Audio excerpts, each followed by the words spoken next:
বলবি এখান থেকে তোমার মাছের নাম কি? হ্যাঁ, নগর ট্রাভেলস। ওখানে কি পরিচিত একটা ইয়ে আছে কিন্তু চায়ের দোকান ওটা সারা রাত খোলা থাকে। আসসালামু আলাইকুম।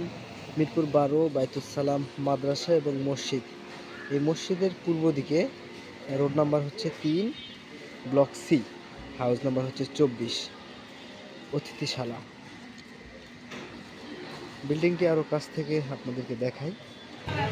এইটা হচ্ছে বিল্ডিংয়ের নিচতলা ফ্রন্ট সামনের দিক। আমরা এখন সামনে প্রবেশ করব। সামনে সুন্দর করে একটা বোর্ড লাগিয়ে রাখছে যে অতিথিশালা, অতিথি আমরা সবাই। নির্দিষ্ট করে ঠিকানাগুলি উল্লেখ করা হয়েছে এখানে। এখানেই পাবেন ভিতরে ঢোকার গেট, এটাতে আপনি ঢুকতে পারবেন। ভিতরে এটা হচ্ছে গ্যারেজ। তো আমরা একটু সামনের দিকে আগাবো। আমরা এখন মূল ডাইনিংয়ে প্রবেশ করব।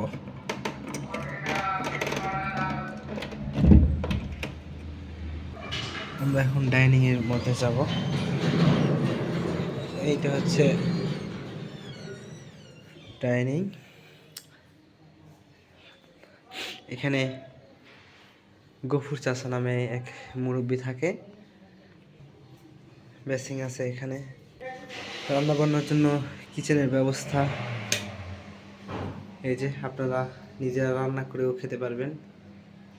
এখানে চুলা রয়েছে, শীতের সময় কেটলি ব্যবহার করতে পারবেন। আপনারা নিজেরাই চা অথবা পানি গরম করে নিতে পারবেন।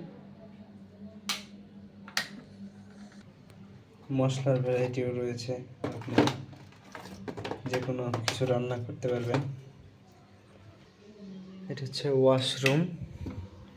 এই যে দেখতে খুব সুন্দর পরিবেশ।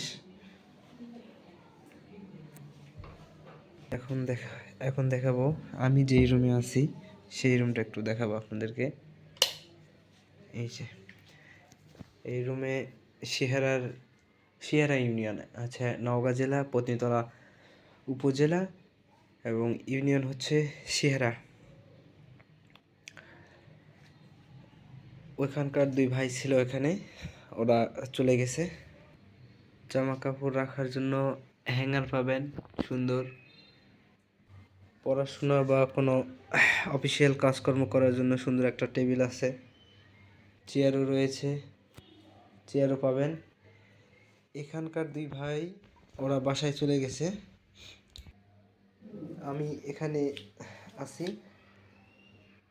সিহারার ওই 2 ভাই আমার সিনিয়র এবং ওরা আগেই আসছিল, যার কারণে আমি বেডে থাকিনি, অর্থাৎ ওদের সঙ্গে শেয়ার করি নাই, কারণ ওরা 2 জন ছিল। তো এখন ওরা নাই, আমি চাইলে ওখানেও বেড ব্যবহার করতে পারবো, কিন্তু আমি ব্যবহার করি নাই। ওটা ফাঁকাই ছিল, আমি এখানেই ছিলাম আর কি। তো আমিও চলে যাব আজকে অথবা কালকে, এই অতিথিশালা থেকে বিদায় নেব। তো এখানে অফিসিয়াল যে কাজকর্ম সেটা একটু আপনাদেরকে দেখাবো। এই যে রেজিস্টারটা দেখতেছেন, এখানে অসংখ্য মানুষ আসে, নাম এন্ট্রি করে, এবং যেদিন আসে সেদিন নামটা এন্ট্রি করে, এবং যেদিন আবার চলে যায় আবার এটা এন্ট্রি করে চলে যায়, যে আজকে আমি চলে গেলাম, তারিখ দিয়ে চলে যায়। সঙ্গে ভোটার আইডি কার্ড, ফটোকপি আনতে হয়, এতটুকুই। এখানে সুবিধা পাবেন খাবার দাবার, এবং রান্নাবান্না নিজেও করে খেতে পারবেন। প্রায় সব কিছুই সুবিধা দেওয়ার চেষ্টা করে, তো নিজেকে একটু গোছায় নিতে হবে, এই আর কি। পরিবেশ খুবই সুন্দর। যে কোনো কাজ, আপনি দাপ্তরিক কাজ, পরীক্ষা, মিটিং আসবেন, 2-1 দিন 3 দিন 4 দিন থাকবেন, আপনার কাজের ধরনের উপর এটি নির্ভর করবে আপনি কয়দিন, তবে খুব স্বল্প মেয়াদি এখানে থাকার জন্যই। ঢাকার বাহির থেকে যারা আমরা আসি ঢাকাতে, তাদের জন্য ঢাকাতে থাকা খুব একটা সমস্যা হয় দাঁড়ায়, যে একদিনে আসতে হয়, আবার কাজ সেরে ওই দিনই অথবা ওই দিনই যেতে হয়, তাছাড়া হয় না। তো এই সমস্যা দূর করার জন্যই ইনি এই কাজটি করেন।